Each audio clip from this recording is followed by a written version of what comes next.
بسم اللہ الرحمن الرحیم۔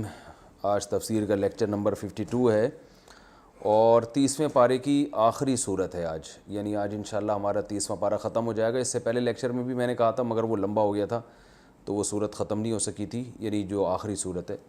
تو آج واللیل اذا یغشا والنہار اذا تجلی، میں نے آپ کو کئی بار بتایا کہ جب آپ یہ تفسیر سنا کریں نا تو اپنے سامنے قرآن مجید رکھ کے بیٹھا کریں۔ تھوڑا ہمت سے جب ایک چیز اہتمام کے ساتھ ہوتی ہے تو اس کا فائدہ زیادہ ہوتا ہے۔ یہ قرآن ہے، آپ کو پتہ ہے کہ قرآن مجید میں بعض دفعہ یہ بھی خطرہ ہوتا ہے اگر فائدہ نہ ہو تو الٹا نقصان ہو۔ اگر آپ اس کو ویلیو نہیں دیں گے، اس کو سنجیدگی سے نہیں سنیں گے تو اس کا پھر اثر ہونا ختم ہو جاتا ہے۔ یہ بھی خود قرآن سے ثابت ہے، چونکہ ابھی یہ موضوع نہیں ہے تو میں اس پہ زیادہ بات نہیں کرتا۔ آج ہم پڑھیں گے واللیل اذا یغشا والنہار اذا تجلی۔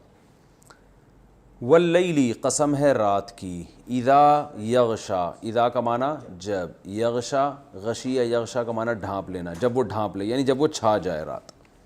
والنہاری اذا تجلی، اور قسم ہے نہار یعنی روشنی کی، اذا جب وہ تجلی، جلوہ سے نکلا ہے نا۔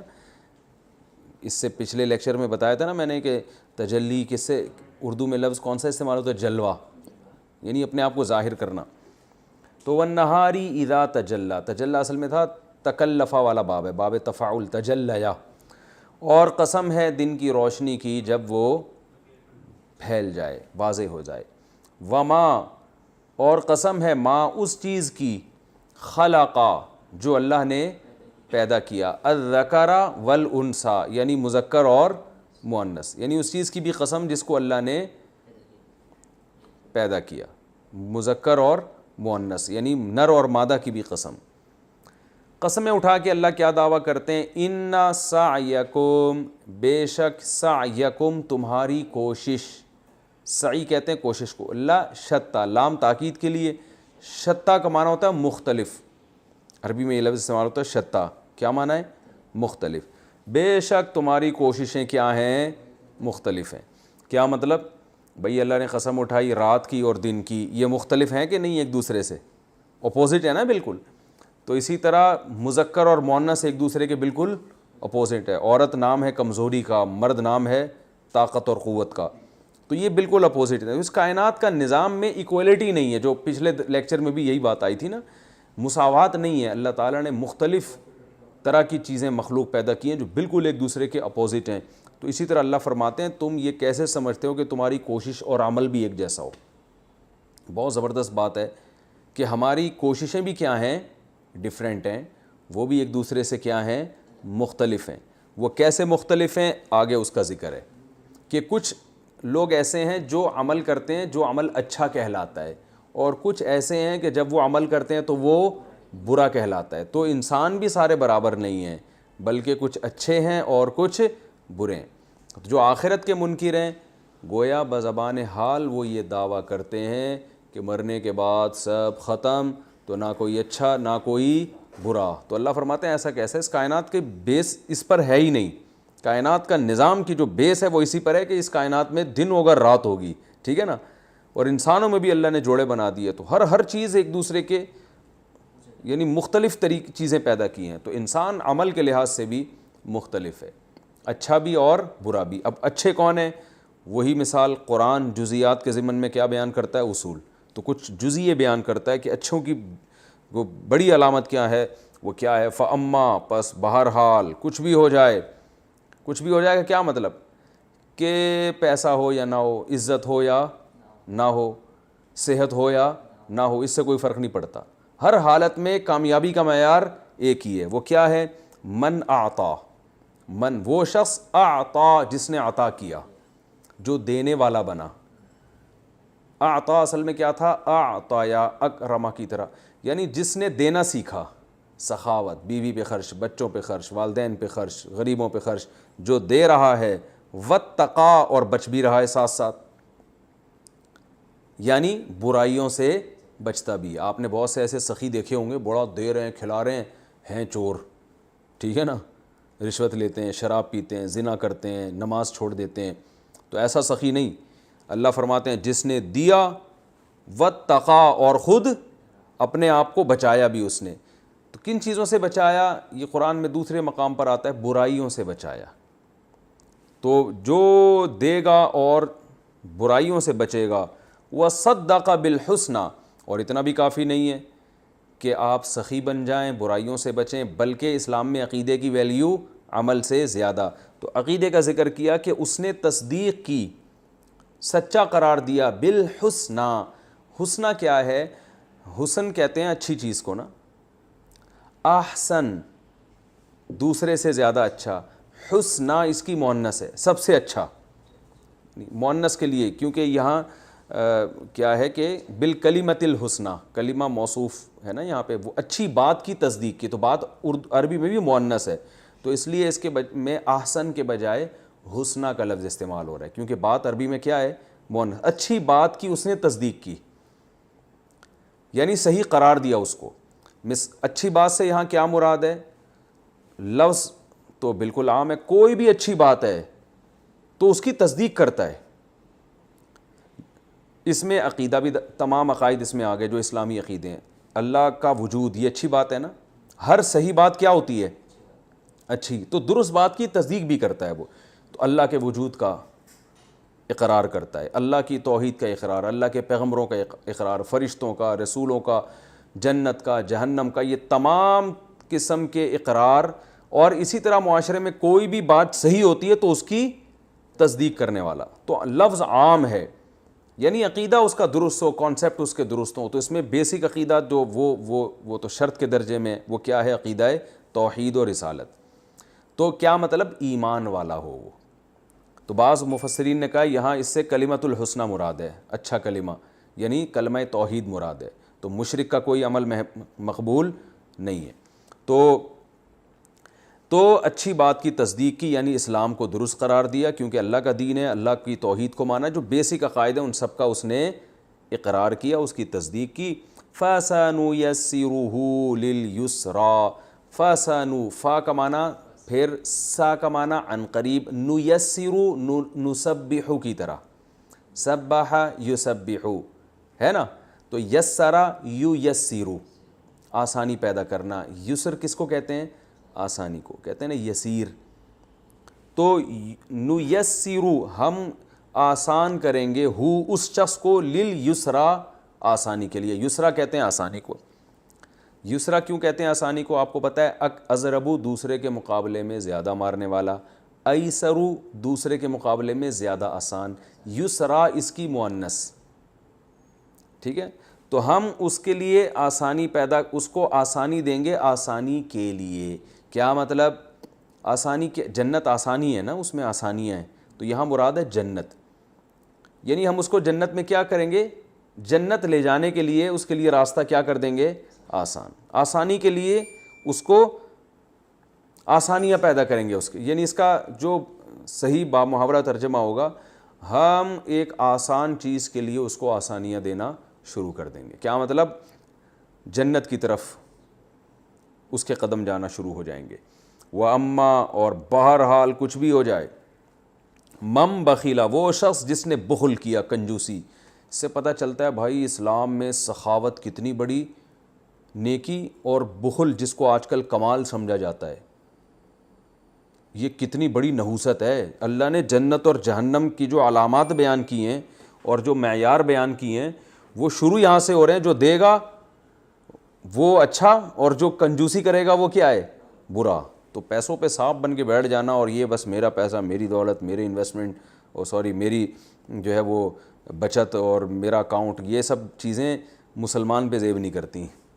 تو اللہ نے فرمایا جس نے بخل کیا، کنجوسی سے کام لیا، اپنے مال کو صرف اپنا سمجھ کے خود ہی پھوڑتا رہا بیٹھ کے، واستغنا، اور مستغنی ہو گیا.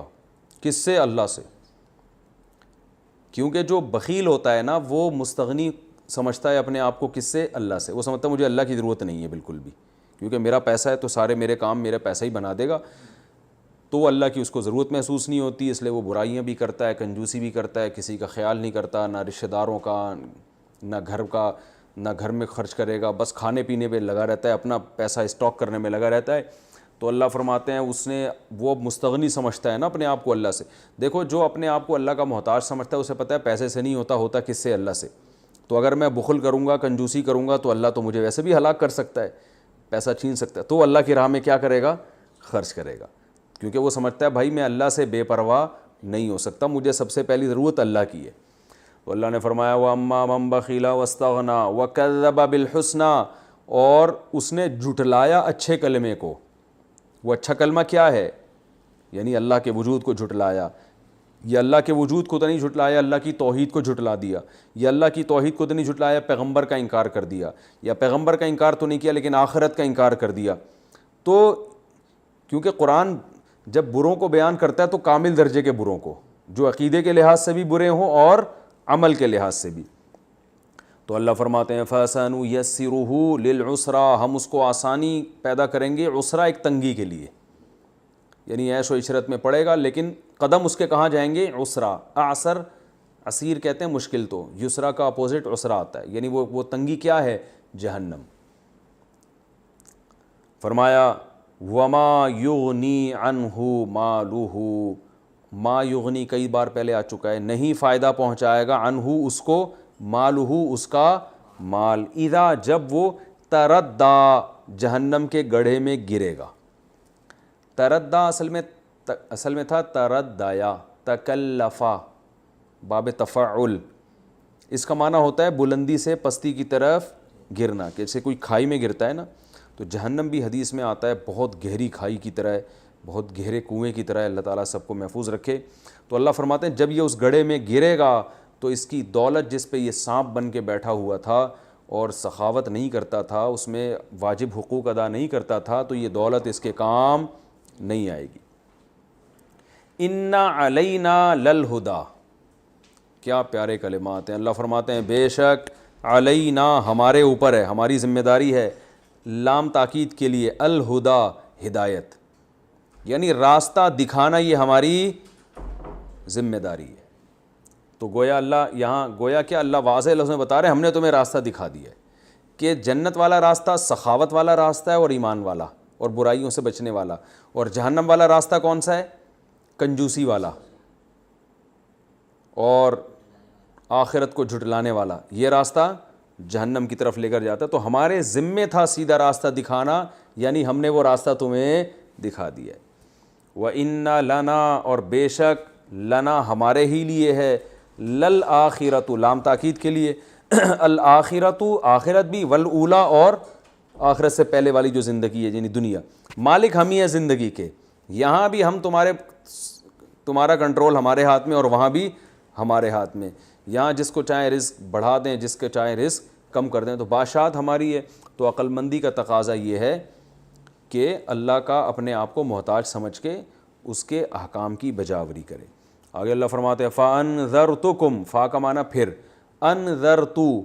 انذرتو اکرمتو کی طرح ڈرانا، نذیر ڈرانے والے کو کہتے ہیں نا، فَأَنذَرْتُكُمْ، پس میں نے ڈرا دیا ہے تم کو، نارن ایک آگ سے، تلظیٰ جو بھڑکتی ہے شعلے مارتی ہے، تلظیٰ اصل میں تھا تلظیا، تکلفا، باب تفعول ہے نا، تو لظا کہتے ہیں شعلے کو آگ کے۔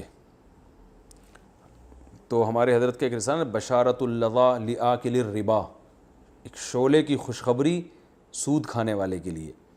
تو لظا کہتے ہیں آگ کے شعلے کو، تلظا آگ کا شعلے مارنا۔ تو اللہ فرماتے ہیں میں تمہیں ڈرا چکا ہوں ایک ایسی آگ سے جو شعلے مارتی ہے، گرم آگ ہے، لا یصلاھا، نہیں داخل ہوگا اس آگ میں، یصلا صلی یا یصلیو، پہلے کئی دفعہ آ چکا ہے یہ آگ میں داخل ہونا، اس آگ میں داخل نہیں ہوگا الا مگر وہ شخص الاشقا جو بڑا ہی بدبخت ہے، جو بڑا ہی بدبخت ہے، الذی یہ بدبخت وہ ہے، کذبا جو جھٹلاتا ہے، وتولا اور ہماری آیات سے منہ پھیرتا ہے۔ تولا بھی آ چکا ہے پہلے نا، پیٹھ پھیرنا، ہمارے احکام اس کو سنائے جاتے ہیں، اس میں دلچسپی نہیں لیتا۔ آپ نے دیکھا ہوگا آج بہت سے لوگ، ان کو بتایا کہ وزیر اعظم کا یہ بیان آیا ایک دم غور سے سنیں گے، ان کو بتایا فلاں ایکٹر نے یہ بیان دیا فوراً غور سے سنیں گے، ان کو بتایا جائے فلاں نے یہ تبصرہ کیا ہے فوراً، لیکن ان کو بتایا اللہ تعالیٰ کا یہ حکم ہے، تو وہ ایک دم آپ دیکھیں لوگ بحث کا رخ چینج کر دیتے ہیں، ابے چھوڑو یار کوئی اور بات کرو، کیا مذہب کو لے کے بیٹھ گئے ہو۔ تو اللہ فرماتے ہیں یہی بدبخت ہیں جو ہماری آیات سے کیا کرتے ہیں، منہ موڑتے ہیں یہ بدبخت اس آگ میں داخل ہوں گے. وَسَيُجَنَّبُ اور سا کا معنی عن قریب, یُجَنَّبُ یُصَرَّفُ, صحیح ہے نا. اجتناب کا معنی اجتناب کرنا, جنب یجنبو کا معنی اجتناب کرانا, سبح یسبح کی طرح. تو اللہ فرماتا ہے یہ پیسو وائس ہے نا, فعل مجہول ہے. وَسَيُجَنَّبُ اور عن قریب بچا لیا جائے گا ہاں اس آگ سے, الاتقا پرہیزگار جو ڈرنے والا ہے, اتقا تقی, صحیح ہے نا. ازربو کی طرح یہ اتقا, اتقیو سے اتقا بنا دیا, تو وہی متقی کو کہتے ہیں جو پرہیزگار ہے, اس کو اس سے بچا لیا جائے گا. یہ پرہیزگار وہ ہے الذی یؤتی مالہ, یہ وہ ہے جو اپنا مال دیا کرتا تھا. دیکھیں دوبارہ اللہ نے مال کا تذکرہ کیا, اس لیے اسلام میں سخاوت کے بغیر آپ کا اسلام قبول ہے ہی نہیں, کیونکہ قرآن میں جہاں نماز وہاں زکوٰۃ اور صدقات و خیرات کا لازمی ذکر ہوتا ہے. تو اللہ فرماتے ہیں اس سے بچا لیا جائے گا وہ پرہیزگار, الذی وہ پرہیزگار, یوتی مالہ آتا یوتی یکرمو کی طرح ہے نا, یوتی یو تھا اصل میں تھے, جو اپنا مال دیتا ہے, یتزکا اور چاہتا کیا ہے, یتزکا کہ وہ پاک ہو جائے, یتزکا یتصرفو کی طرح ہے, تزکیہ پاک کرنے کو کہتے ہیں نا, تو یتزکا پاک ہونا. تو اللہ فرماتے ہیں وہ اپنا مال دیتا ہے تاکہ وہ کیا ہو جائے, پاک ہو جائے. یعنی صدقات و خیرات سے اس کا مقصد تزکیہ نفس ہوتا ہے. کس چیز سے پاک؟ دولت کی محبت سے پاک, ٹھیک ہے نا, دنیا کی محبت سے پاک. تزکیہ اسی کو کہتے ہیں, کیونکہ جو آدمی خرچ نہیں کرتا اس کو دنیا میں دیواروں اینٹوں سے محبت ہو جاتی ہے, اور جو اللہ کی راہ میں خرچ کرتا ہے اس کا دل دنیا کی محبت سے پاک اور صاف ہو جاتا ہے. تو اللہ فرماتے ہیں جو اس لیے مال خرچ کرتا ہے کہ وہ پاک صاف ہو جائے. یعنی اس سے پتہ چلتا ہے کہ اسلام میں خرچ کرنے کا جو مقصد ہے صرف غریبوں کا خیال رکھنا نہیں ہے, بلکہ اپنے نفس کی اصلاح کرنا, اپنے آپ کو دنیا کی محبت سے پاک کر دینا, یہ بھی ایک اسلام میں خرچ کرنے کا بڑا مقصد ہے کہ آپ کے دل سے دولت کی محبت نکل جائے. وَمَا لِأَحَدٍ عِندَهُ, یہ بڑی زبردست آیت ہے. ساری آیتیں زبردست ہیں لیکن کچھ ایسی ہوتی ہیں نا جو اور موٹیویشن اس سے بہت اچھی ملتی ہے. فرمایا کہ یہ جو متقی ہے جس کو ہم کہہ رہے ہیں کہ یہ خرچ کرتا ہے تاکہ اس کا تزکیہ ہو جائے, تو یہ وہ ہے کہ ما لِأَحَدٍ, ما کا معنی نہیں, لِأَحَدٍ کسی ایک کے لیے بھی, عندہو اس شخص کے پاس, اس خرچ کرنے والے کے پاس, من نعمتن کوئی بھی نعمت نہیں ہے, تجزا, تجزا پیسو وائس ہے, تزربو کی طرح. دیکھو یزربو یزربانی یزربونا تزربو, یہ والا تجزیو, بدلہ دیا جائے. تجزیو کا مطلب کیا ہوگا؟ جزا دی جائے. آیت کا مطلب یہ ہوگا نہیں ہے اس کے پاس کسی کی کوئی نعمت جس کا بدلہ دیا جائے. یعنی یہ جو متقی کسی پہ خرچ کر رہا ہے تو ایسا نہیں ہے کہ کسی نے اس پر کوئی احسان کیا ہو جس کا بدلہ دیا جا رہا ہو, ایسا نہیں ہے, بلکہ خالصتاً تزکیہ کے لیے اور آخرت کے لیے یہ فقیر پہ خرچ کر رہا ہے. اس لیے کہ یہ تو بہت لوگ کر لیتے ہیں کہ کسی نے آپ پر احسان کیا تو آپ بھی اس پر احسان. تو اللہ فرماتے ہیں کوئی یہ نہیں ہے, بس کسی نے اس کو کوئی نعمت نہیں دی, کوئی احسان نہیں کیا, مگر یہ اپنی مرضی سے کیا کر رہا ہے, اللہ کو خوش کرنے کے لیے اپنا مال خرچ کر رہا ہے. تو اس سے پتہ چلتا ہے بھائی رشتہ داروں پہ یا غریبوں پہ جو ہم خرچ کرتے ہیں تو اس لیے نہیں کہ وہ ہم سے اچھا سلوک کر رہے ہیں. بہت سے لوگ ہم سے آگے کہتے ہیں یار رشتہ دار ہیں اچھا سلوک نہیں کرتے, ہم کیوں خرچ کریں؟ تو بھائی وہ آپ اللہ کے لیے کرو, ٹھیک ہے نا, وہ آپ کا اچھا سلوک کریں نہ کریں. اللہ فرماتے ہیں وَمَا لِأَحَدٍ عِندَهُ, نہیں ہے کسی کے لیے بھی اس کے پاس کوئی نعمت, تجزا جس کا بدلہ دیا جا رہا ہو, ایسا نہیں ہے, بس اللہ کے لیے خود سے کر رہا ہے. اللہ صرف اتنی بات ہے, اللہ کا معنی صرف بھی ہوتا ہے نا, سوائے اس کے ابتغاء وجہی, ابتغاء کہتے ہیں تلاش کرنا, باب افتعال, اس کا معنی کیا ہوتا ہے؟ تلاش کرنا. سوائے تلاش کرنا ہے وجہی ربی ہی, اپنے رب کے چہرے کو, الاعلیٰ جو بڑا رب ہے, یعنی اپنے رب کے چہرے کی تلاش میں وہ خرچ کر رہا ہوتا ہے, اس کے علاوہ اور کوئی مقصد نہیں ہے. تو رب کا چہرے سے مراد رب, اللہ کی رضا, ٹھیک ہے نا, سوائے اس کے کہ اللہ کی رضا کی تلاش میں ہے, اس کے علاوہ اور کوئی اس کا مقصد نہیں ہوتا. آگے بڑی پیاری اللہ نے خوشخبری سنائی, فرمایا والا, اور لا کا معنی ضرور, تاکید کے لیے نا. سوف کا معنی عن قریب, یرضا یرضیو, عن قریب یرضا یہ راضی ہو جائے گا. جو اس نیت سے خرچ کر رہا ہے کہ اس پر کسی نے احسان بھی نہیں کیا کہ بدلہ چکا رہا ہو اس کا, اور مقصد صرف اللہ کو راضی کرنا, تو اللہ فرماتے ہیں یہ جو کر رہا ہے نا وَلَسَوْفَ يَرْضَىٰ عن قریب, یہ کیا ہو جائے گا, خوش. کیسے انداز ہے اللہ رب العزت کا. یہ بالکل ایسا ہی ہے جیسے کوئی بادشاہ کے پاس یا کسی بڑے سیٹھ کے پاس کوئی بندہ آئے اور کہے سیٹھ صاحب مجھے جناب اتنے پیسے چاہیے, یہ کرنا ہے وہ کرنا ہے, دکان بنانی ہے, کاروبار چلانا ہے. سیٹھ صاحب ایک تو یہ ہوتا ہے چیک بنا کے دے دیں یار یہ لے جا, ایک ہوتا ہے بھائی آرام سے بیٹھ جا ہو جائے گا بس, ٹھیک ہے نا. یہ جو انداز ہوتا ہے نا یہ بڑے لوگوں کا انداز ہوتا ہے. اس کا مطلب ہے کہ بھائی یہ تو چھوڑ دے یہ چھوٹی موٹی باتیں ہیں کہ یہ کرنا ہے وہ کرنا ہے, تیرے سارے کام تو خوش ہو جائے گا, ٹھیک ہے, بیٹھ جا بس آرام سے, بھی چائے پی, بوتل پی, تیرے لیے میں نے سموسے منگوائے ہیں, پکوڑے منگوائے ہیں, آرام سے بیٹھ کے کھا. اب یہ بھول جا, وہ فکر میں ہے کہ پتہ نہیں میرے ساتھ ہونے والا کیا ہے. تو یہ جواب میں کیا کہتا ہے, یرضا, بس تو خوش ہو جائے گا. تو اللہ فرماتے ہیں یہ جو مجھے خوش کرنے کے لیے مال خرچ کر رہا ہے وَلَسَوْفَ يَرْضَىٰ عن قریب, یعنی فوراً نہیں ہوگا یہ کام, فوراً نہیں ہوگا. سوف کا معنی عن قریب, مرنے کے بعد. سوف اور دنیا میں بھی بعض دفعہ ہو جاتا ہے, اللہ اتنا دے دیتے ہیں اس کو کہ ریٹرن کر دیتے ہیں. وَلَسَوْفَ يَرْضَىٰ عن قریب, یہ خوش ہو جائے گا. تو یہ صورت ہے جی سورہ لیل کہتے ہیں اس کا نام ہے, اور اس کا خلاصہ تفسیر تو آپ کے سامنے آ گئی, گرامر بھی آ گئی. خلاصہ صورت کا یہی ہے کہ اللہ تعالیٰ نے دن اور رات کی قسم اٹھائی. بھائی ان میں کوئی جب وہ مختلف ہیں تو انسان کے اعمال بھی کیا ہیں, ایک دوسرے سے بالکل مختلف ہیں. تو اچھے اعمال والوں کی یہ علامتیں ہیں کہ ایمان بھی لاتے ہیں اور سخاوت کا مظاہرہ کرتے ہیں. برے لوگوں کی علامتیں ہیں کنجوسی, دولت پہ سانپ بن کے بیٹھ جاتے ہیں, آخرت کا انکار کرتے ہیں, اپنے آپ کو اللہ سے مستغنی سمجھتے ہیں, اللہ کی ضرورت ہی محسوس نہیں کرتے. اور جو خرچ کرنے والے ہیں ان کو جہنم سے بچایا جائے گا. جو بخل کرنے والے اور آخرت کا انکار کرنے والے ان کو آگ میں ڈالا جائے گا. اور اللہ نے بتا دیا ہمارے ذمہ تھا تمہیں راستہ دکھانا, وہ ہم نے دکھا دیا ہے. تو یہ تو صورت الحمدللہ 30واں پارہ ہمارا ختم ہو چکا ہے. ہم نے مشورہ کیا تھا, ارادہ یہ کیا تھا کہ اب ہم بجائے 29ویں پارے کے ڈائریکٹ پہلا پارہ شروع کریں, کیونکہ آپ کو جو نماز میں جو صورتیں پڑھی جاتی ہیں انشاءاللہ وہ تو اب کافی حد تک یاد ہو ہی گئی ہوں گی, ان کا ترجمہ بھی. اور اس کو لیکچر کو بھی بار بار سنا کریں, اور لیکچر سے زیادہ لیکچر ایک دفعہ سننے کے بعد اس کو ریوائز خود اپنی زبان سے کیا کریں.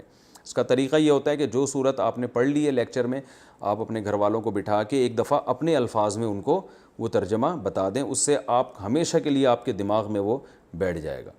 ہمارے ہاں مدارس میں جو طریقہ رائج رہا ہے ہمیشہ, اور اس سے بڑے بڑے علامے پیدا ہوئے ہیں, اور میں کہتا ہوں یونیورسٹیوں میں اگر اسٹوڈنٹس اس طریقے کو اختیار کر لیں نا تو بہت اچھی استعداد کے لوگ پیدا ہوں. بھئی جو لیکچر سنا ہے آپ نے اپنی زبان سے بالکل جیسے استاذ پڑھا رہا ہے اسی طرح آپ نے آگے اس کو ریوائز کرنا ہے, کسی کو سامنے بٹھا کے پڑھانا ہے. اس کو ہم مدرسوں میں کہتے تھے تکرار. جب ہمیں صبح استاذ پڑھاتے تھے نا کوئی بھی کتاب, تو ہم شام کو بیٹھ کے اس کا تکرار کرتے تھے, اس کو ریوائز کرتے تھے. ریوائز کا مطلب خود سے نہیں, کوئی طالب علم ہوتا تھا اس کو بٹھا کے ہم پڑھا رہے ہیں پھر وہ ہمیں, تو اس طرح سے ہر ایک کا ریوائز ہوتا ہے. تو یہ طریقہ جو ہے نا بہت ضروری ہے. تو آپ اس طرح سے انشاءاللہ قرآن جب آپ تکرار کریں گے, اس کو ریوائز کریں گے, زبان سے کہیں گے آپ اس کو کسی کو سامنے بٹھا کے, تو انشاءاللہ اس سے آپ کو یہ ہمیشہ کے لیے آیتیں ذہن میں بیٹھ جائیں گی, ترجمہ آپ کو ہمیشہ کے لیے یاد ہو جائے گا, اور پھر اس سے بڑی موٹیویشن ملتی ہے انسان کو, عمل کی ترغیب ملتی ہے. انشاءاللہ آج ہم اب پڑھیں گے جی سورہ بقرہ. اور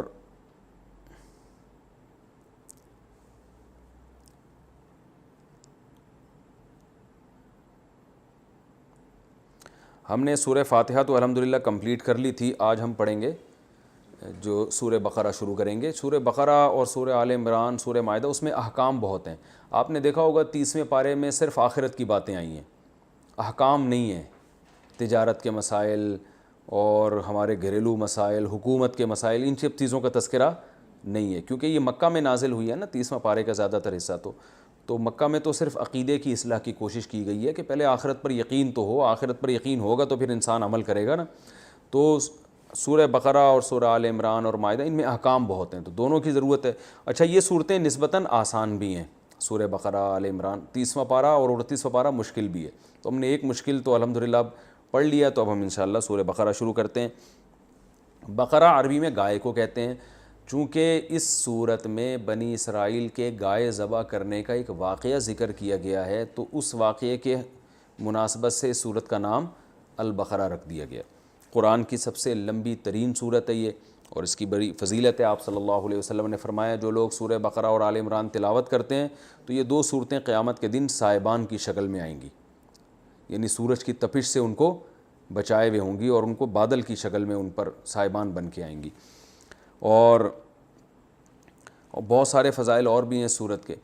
تو الف لام میم ذالک الکتاب لا ریب فیہ ھدی للمتقین، الف لام میم یہ حروف مقطعات کہلاتے ہیں، اور اس پر میں پہلے بات کر چکا ہوں، الف لام میم پر، حروف مقطعات۔ اچھا یہ جو حروف ہوتے ہیں نا، آپ نے دیکھا ہوگا قرآن میں الف لام میم صاد، حامیم عین سین قاف، اس طرح بعض صورتوں کے شروع میں ان کو اصطلاح میں کہا جاتا ہے حروف مقطعات۔ ان کا معنی کیا ہے؟ تو صحیح اور راجح قول یہ ہے کہ ان کا معنی اللہ کے سوا کسی کو معلوم نہیں ہے، تو یہ متشابہات میں کہلاتے ہیں۔ تو خوب اچھی طرح سمجھ لیں کہ قرآن کریم میں دو قسم کی آیتیں ہیں، ایک کو متشابہات کہا جاتا ہے، دوسری آیتوں کو محکمات کہا جاتا ہے، یعنی محکم کی جمع محکمات۔ قرآن سے ہی ثابت ہے یہ، سورہ آل عمران کے پہلے رکوع میں اللہ نے یہ بیان کیا هو الذی انزل علیک الکتاب منہ آیات محکمات ہن ام الکتاب واخر متشابہات، کہ اللہ نے جو کتاب نازل کی ہے اس میں بہت سی آیتیں محکم ہیں۔ محکم کا مطلب جن کا معنی بالکل واضح ہے۔ تو اللہ فرماتے ہیں کہ یہ کتاب کا اصل ہے، اصل کا مطلب ان کی بیس پہ آگے متشابہات کی تفسیر بیان کی جائے گی، یہ اصل ہے۔ یعنی قرآن کی کچھ آیتیں ایسی ہیں جو متشابہات ہیں، جو سمجھ میں ان کا معنی نہیں آتا، تو محکم پہ ان آیتوں کو پیش کیا جائے گا، ان کی ایسی تفسیر نہیں کی جائے گی جو محکم کے خلاف ہو، ٹھیک ہے نا۔ اس کی مثال جیسے قرآن میں آتا ہے قیامت کے دن اللہ کی پنڈلی ظاہر ہوگی تو سب لوگ سجدے میں گر جائیں گے۔ اب اس کا مطلب پنڈلی تو اللہ کے بھی کیا اعضاء ہیں کہ وہ ہاتھ پاؤں ہیں اس کے، آنکھ ناک، اور کیا یہ چیزیں کہ انسانوں کی طرح ہے وہ؟ تو قرآن میں یہ آیت ہے متشابہ۔ محکم کیا ہے؟ قرآن میں آتا ہے لیس کمثلہ شیء، اللہ کی طرح کوئی بھی نہیں ہے۔ تو پتہ یہ چلا کہ جو جس آیت میں آتا ہے اللہ پنڈلی ظاہر کریں گے، اس کی ہم نے ایسی تفسیر کرنی ہے کہ اس محکم سے ٹکرائے نہیں وہ۔ اب اگر آپ کہتے ہیں ایسے ہی پنڈلی ہے جیسے انسانوں کی ہوتی ہے، تو اس کا مطلب قرآن تو صاف لفظوں میں کہہ رہا ہے کہ اللہ کی کوئی مثال اس کائنات میں ملتی نہیں ہے، تو جب ملتی نہیں ہے تو مثال دینا بنتا ہے کیا؟ ناممکن ہے، مثال ہی نہیں دی جا سکتی۔ تو ہم پھر اس کی ایسی تفسیر کریں گے کہ ہم کہیں گے بھائی اللہ کی کوئی صفت مراد ہے اس سے، یا ہے پنڈلی ہم اس کی حقیقت نہیں جانتے، یعنی محکم اصل ہے۔ تب کیوں قرآن کہہ رہا ہے سورہ آل عمران کے پہلے رکوع میں ہن ام الکتاب، وہ کتاب کی ہیں، ماں ہیں، یعنی اصل ہیں وہ محکم آیتیں۔ اور قرآن میں اسی صورت کے پہلے رکوع میں اسی آیت میں اللہ نے فرمایا وَأُخَرُ مُتَشَابِهَاتٌ، اور کچھ آیتیں ایسی کیا ہیں؟ متشابہات ہیں۔ تو پتہ یہ چلا کہ قرآن میں دو قسم کی آیتیں ہیں، متشابہ کا لفظ سے ہی پتہ چل رہا ہے نا، جس کا مفہوم واضح نہیں ہے۔ اب یہ خوب سمجھ لیں کہ متشابہات کی دو قسمیں ہیں، ایک متشابہ المعنی، یعنی وہ آیتیں جن کا معنی ہی متشابہ ہے، جن کا معنی کا ہی نہیں پتہ کیا ہے، ان کا اصل معنی کا نہیں پتہ، اور دوسرا متشابہ الکیف، کیف کا مطلب ہوتا ہے کیفیت، کہ اس کے لغوی معنی تو ہمیں معلوم ہے، ڈکشنری میں معنی تو پتہ ہے، لیکن اس کی کیفیت کیا ہے یہ ہمیں معلوم نہیں ہے۔ تو یہ متشابہات کی دو قسمیں۔ تو پہلی قسم اللہ نے جو پہلی قسم ہے وہ ہیں کہ جن کا مطلب ہی نہیں پتہ، وہ ہیں یہ حروف مقطعات، الف لام میم صاد نون والقلم وما یسطرون، نون ان کے اصل معنی ہی نہیں پتہ ہیں کہ اس سے کیا مطلب ہے اس کا۔ نون کا ویسے تو حروف تہجی ہے، لیکن ظاہر ہے قرآن میں نون کا مطلب تو صرف حروف تہجی نہیں ہے نا۔ اب یہ اللہ قیامت کے دن بتا دیں اپنے بندوں کو کہ میری کیا مراد تھی، وہ اللہ ہی جانے۔ اور ہو سکتا ہے اللہ نے اپنے حبیب صلی اللہ علیہ وسلم کو بتایا اور رسول اللہ صلی اللہ علیہ وسلم کو یہ بھی ہو سکتا ہے کہ آپ کو بھی نہ بتایا ہو، تو اس بارے میں ہمیں کوئی تفصیل معلوم نہیں ہے۔ تو یہ ہے وہ متشابہات جن کے اوریجنل معنی ہی معلوم نہیں ہے۔ دوسرا متشابہ وہ ہے جن کے حقیقی معنی تو معلوم ہیں مگر کیفیت معلوم نہیں ہے۔ جیسے قرآن میں نے ابھی آیت پڑھی سورہ قیامہ میں ہے نا، یوم یکشف عن ساق، سورہ قلم میں ہے کہ جس دن اللہ اپنی پنڈلی کو ظاہر کریں گے لوگ سجدے میں گر جائیں گے۔ اب پنڈلی کے لغوی معنی تو معلوم ہے، پنڈلی کو کہتے ہیں، لیکن اس کی کیفیت معلوم نہیں ہے کہ یہاں اس کو آپ ڈیفائن نہیں کر سکتے۔ جیسے میں کہوں آپ کی پنڈلی تو میں ڈیفائن کروں گا بھائی پنڈلی ایسی ہے جو اتنا وزن ہے، اتنی موٹی ہے اور اتنی لمبی ہے اور ان کی پنڈلی جیسی ہے یا اس سے بالکل مخالف ہے، تو یہ کیفیت بیان ہو رہی ہے نا۔ لیکن قرآن میں جہاں اللہ کے بارے میں یہ الفاظ آئے ہیں ان کی کیفیت ہم بیان نہیں کر سکتے، کیونکہ اللہ جیسا کوئی ہے ہی نہیں۔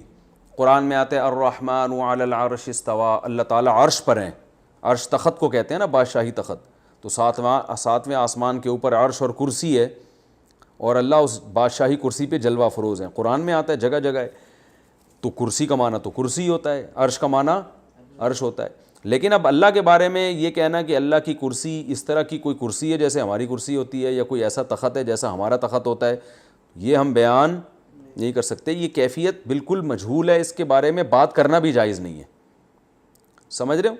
تو یہ وہ متشابہ ہیں جن کے لفظی معنی تو ہمیں معلوم ہے مگر کیفیت ہمیں معلوم نہیں ہے۔ اسی طرح قرآن میں آتا ہے کہ جس دن قیامت قائم ہوگی تو والسماوات مطویات والارض، وہ کیا ہے وہ آیت پڑھو جلدی سے، والسماوات مطویات بیمینی، آسمان اس کے دائیں ہاتھ میں لپٹے ہوئے ہوں گے، اور والارض قبضتہ، اور ایک قبضے میں اللہ کے زمین ہوگی، یعنی اللہ کے ایک ہاتھ میں زمین ہوگی اور ایک ہاتھ میں آسمان لپٹے ہوئے ہوں گے۔ تو اب ہاتھ تو ہاتھ ہی کو کہتے ہیں، لیکن حقیقت کیا ہے، کیسے لپٹے ہوئے ہوں گے؟ کوئی اللہ معاذ اللہ کوئی انسانوں کی طرح تو نہیں ہے نا ہاتھ میں لپٹ، تو اس کی کیفیات ہمیں بالکل بھی یعنی کیفیت کا مطلب کہ کیا کنڈیشن کیا ہے اور حالت کیا ہے یہ ہمیں بالکل معلوم نہیں ہے۔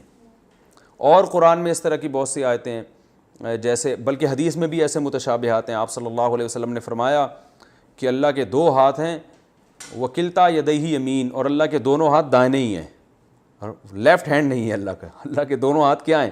دائیں ہیں۔ حالانکہ یہ عملاً ناممکن ہے کہ کسی کے دو ہاتھوں اور دونوں دائیں ہوں، اس لیے کہ دائیں اور بائیں جو ہے نا یہ ایک دوسرے کے مقابلے میں کہا جاتا ہے۔ جو چیز اس طرف کے مقابلے میں اس طرف ہوگی تو وہ کیا کہلائے گی؟ لیفٹ، ٹھیک ہے نا؟ یہ تو ایک فرضی چیز ہے نا، لیکن جیسے اللہ کا ہاتھ کا ہونا ہماری عقل سے بالاتر ہے تو ایسے ہی دائیں اور بائیں کا ہونا بھی ہماری عقل سے بالاتر ہے۔ تو یہ سب چیزیں متشابہات میں آتی ہیں، اور سورہ آل عمران کے پہلے رکوع میں ہی اللہ نے بتا دیا کہ فَأَمَّا الَّذِينَ فِي قُلُوبِهِمْ زَيْغٌ فَيَتَّبِعُونَ مَا تَشَابَهَ مِنْهُ، جن کے دلوں میں ٹیڑھا پن ہے نا وہ متشابہ آیتوں کے پیچھے لگتے ہیں، ابتغاء تاویلہ، ابتغاء الفتنہ، فتنہ پھیلانے کے لیے اور اس کے مفہوم کی گہرائی میں گھسنے کے لیے، وَمَا يَعْلَمُ تَأْوِيلَهُ إِلَّا اللَّهُ، حالانکہ اس کے حقیقی معنی اللہ کے سوا کسی کو معلوم نہیں ہے، تو اس کی پوری مراد اللہ ہی جانتا ہے۔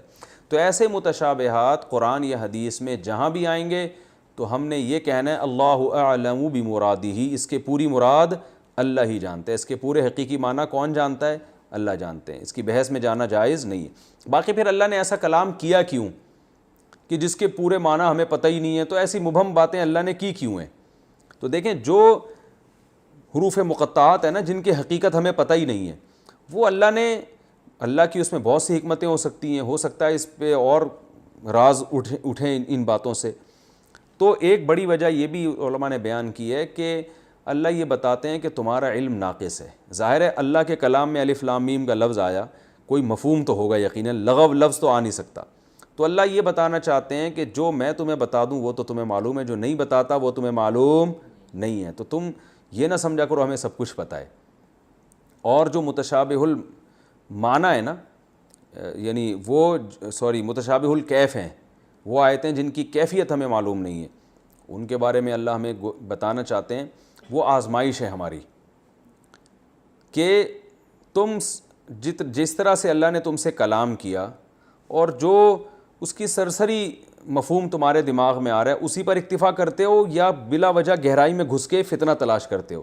کیونکہ بعض دفعہ کسی علم سے روک دینا اس میں بھی آزمائش ہے. دیکھیں کئی جگہوں پر ہوتا ہے نا, دفتروں میں ہوتا ہے یا ایسے ڈیفنس کے اداروں میں ہوتا ہے کہ بڑا آفیسر منع کر دیتا ہے چھوٹے کو کہ آپ کو اس تحقیق کی اجازت نہیں ہے کیونکہ آپ اس سے فتنے میں پڑ سکتے ہو. اب چھوٹا پھر بھی تحقیق کرے گا تو سزا ملتی ہے نا اس کو کہ بھئی آپ کیوں تحقیق کر رہے ہو, یہ آپ کا کام نہیں ہے. تو قرآن چونکہ آزمائش کے لیے نازل ہوا تو اس میں ایک آزمائش یہ بھی ہے کہ اہل علم کی خواہش ہوتی ہے علم حاصل کرنا, تو ان کو علم سے روک دینا بھی ایک آزمائش ہے. تو اللہ نے بعض جگہوں پہ تو حکم دیا کہ علم حاصل کرو, بعض جگہوں پہ علم حاصل کرنے سے روک دیا. تو کون ہے جو اس آیت پر عمل کرے گا کہ جہاں اللہ نے حکم دیا علم حاصل کرو وہاں حاصل کرے گا, جہاں روک دیا وہاں رکے گا. لیکن اللہ نے اسی آیت میں بتایا جو فتنہ پرست ہے نا وہ محکمات کو چھوڑیں گے, یعنی جہاں اللہ نے کہا علم حاصل کرو وہاں نہیں حاصل کریں گے, جہاں روکا ہے ادھر گھسیں گے وہ. کیونکہ فتنہ پرست آدمی کو ہمیشہ اس علم کا شوق ہوتا ہے جس علم کا وہ مکلف نہیں ہوتا. آپ گھروں میں دیکھو نا, اپنے گھر کا نہیں پتہ کیا ہو رہا ہے اور اڑوس پڑوس کی ساری خبریں رکھی ہوئی ہوتی ہیں کہ اس کے گھر میں کیا ہو رہا ہے, اس کے گھر میں کیا ہو رہا ہے. اب یہ علم تو ہے مگر یہ وہ علم ہے جو فتنہ پرستوں کے لیے, وہ ایسے علم میں گھستے ہیں. تو وہ میں اس پر ایک چٹکلا بھی سناتا ہوں نا, اگرچہ یہ یہاں اس موقع پہ مناسب تو نہیں ہے لیکن اس لحاظ سے مناسب ہے کہ جو بات سمجھانا چاہ رہا ہوں وہ اچھی طرح سمجھ میں آئے گی. وہ ایک بچے نے پوچھا نا, ایک ابو نے اپنے بچے سے پوچھا بیٹا تمہیں پتہ ہے علامہ اقبال کون ہے؟ پتہ نہیں ابا کون ہے. اچھا بتاؤ قائد اعظم کون ہے؟ پتہ نہیں ابو کون ہے. تو ابا کو غصہ آیا, کمبخت اسکول جاؤ تو پتہ چلے نا یہ لوگ کون تھے. تو بچہ کہتا ہے ابو آپ کو پتہ ہے وسیم کون ہے؟ نہیں بھائی. ستار کا پتہ ہے کون ہے؟ نہیں بھائی. وہ گھر میں رہو تو پتہ چلے نا. ٹھیک ہے نا. تو بعض لوگوں کو سارے محلے کی خبر ہوتی ہے, اپنی خبر نہیں رکھتے. جن کا تربیت کا اللہ نے مکلف بنایا اس کی فکر نہیں ہے, دوسروں کی فکر میں لگے ہوئے. تو اسی طرح قرآن میں جو محکم آیتیں ہیں جن کا ہماری عملی زندگی سے عقیدے سے تعلق ہے ان آیتوں پہ ہمیں چلنا ہے. ان آیتوں سے جن سے اللہ نے ہمیں روک دیا تو ان آیتوں سے ہمیں رکنا ہے. تو یہ بھی ایک آزمائش ہے. تو متشابہ آیتیں نازل کرنے کا ایک بڑا مقصد کیا ہے؟ اہل علم کی آزمائش. اور دوسرا ایک مقصد یہ ہے کہ اللہ تعالیٰ انسانوں سے انسانوں کی زبان میں بات کرتے ہیں, کیونکہ عرش, کرسی, تخت یہ سب بادشاہوں کے لیے ہوا کرتے ہیں نا. تو اللہ اپنے لیے وہی چیزیں الفاظ میں وہی چیزیں استعمال کر رہے ہیں جو ہماری سمجھ میں آسانی سے آ جائیں, جو ہماری سمجھ میں آسانی سے آ جائیں. اب دیکھیں ہم نے جو ابھی سورت پڑھی اس میں آتا ہے نا الا ابتغاء وجہ ربہ الاعلیٰ, اپنے رب کے چہرے کی تلاش میں جو خرچ کرتا ہے. تو دنیا میں ہوتا کیا ہے, جو کسی محبوب کو تلاش کرنے لگتا ہے اس کے چہرے کی تلاش میں ہوتا ہے نا, اس کا چہرہ دیکھنا چاہتا ہے. تو چونکہ دنیا میں جو بھی عاشق ہوتا ہے اس کو معشوق کے چہرے سے دلچسپی ہوتی ہے کہ مجھے اس کی زیارت ہے. تو اللہ بھی اپنی زیارت کے لیے اور اپنی رضا کے لیے اپنے چہرے کا لفظ استعمال کرتے ہیں. حالانکہ اللہ کے لیے یہ کہنا کہ ایسا چہرہ جیسے انسانوں کے چہرے ہوتے ہیں یہ تو جائز ہی نہیں ہے. تو اللہ تعالیٰ انسانوں سے بات کرتے ہیں ان محاورات میں اور ان الفاظ میں جو انسانوں کے ہاں استعمال ہو رہے ہیں. اس میں عرش بھی ہے, اس میں کرسی بھی ہے, اس میں ہاتھ بھی ہیں, دائیں ہاتھ میں آسمان لپٹا ہوا ہوگا, صحیح ہے نا, اور ایک ہاتھ میں اللہ کے زمین ہوگی. تو اب فتنہ جو عقل مند ہے وہ کہے گا بھائی یہ اللہ نے ہمیں سمجھانے کے لیے یہ کلام کیا ہے, اس کا مطلب ہے سب کچھ اللہ کے ہاتھ میں ہے اور سب جگہ اللہ کی حکومت ہے. وہ اتنی بحث سمیٹ کے آگے چلے گا اور کہے گا بھائی اب عمل کو مضبوط کرو. اور جو فتنہ پرست ہے وہ کہے گا نہیں اللہ کے ہاتھ ہیں, اس کا مطلب اللہ انسانوں جیسا ہے, ہاتھ کا مطلب کیا ہے, ہاتھ کا مطلب یہ ہے تو ہاتھ کا مطلب وہ ہے. پھر تو یہ غیر ضروری بحثیں امت میں چھیڑے گا وہ. تو ان متشابہات سے ہمیں یہ بھی پتہ چلتا ہے کہ بحثوں کی بھی دو قسمیں ہیں, ایک وہ جس کا عملی زندگی سے تعلق ہے. تو ہمیں اپنی تمام یعنی ایکٹیویٹیز کو اپنی صلاحیتوں کو انہی ایکٹیویٹیز میں محدود کرنا چاہیے جن کا ہماری پریکٹیکل لائف سے تعلق. تو متشابہات کے علاوہ بہت سے ایسے ٹاپک ہیں جن پہ بات کرنے کا کوئی فائدہ نہیں ہے بلکہ فائدے کے بجائے نقصان ہے. تو ٹائم پورا ہو گیا میرا خیال ہے, 40 منٹ ہو گئے پورے. تو ٹھیک ہے, آج ہم نے بس یہ الف لام میم کے بارے میں ہی پڑھا. خلاصہ یہی ہے کہ قرآن میں 2 قسم کی آیتیں ہیں, محکمات اور متشابہات. محکمات پر ہمیں عمل کرنے کا حکم ہے، ان کے معنی بالکل واضح ہیں، اور متشابہات کو ہم نے متشابہات کی دو قسمیں، ایک جس کے معنی ہی معلوم نہ ہو اور ایک جس کے معنی تو معلوم ہو مگر کیفیت معلوم نہ ہو۔ جس کے معنی معلوم نہ ہو وہ حروف مقطعات ہیں، اور جس کے معنی معلوم ہو مگر کیفیت معلوم نہ ہو وہ آیتیں ہیں جن میں اللہ کے بارے میں آتا ہے ہاتھ ہیں، عرش پر ہوگا، اس کا چہرہ، اس کی پنڈلی، اس طرح کی جو آیتیں۔ اللہ تعالیٰ سمجھنے کی، عمل کرنے کی توفیق عطا فرمائے۔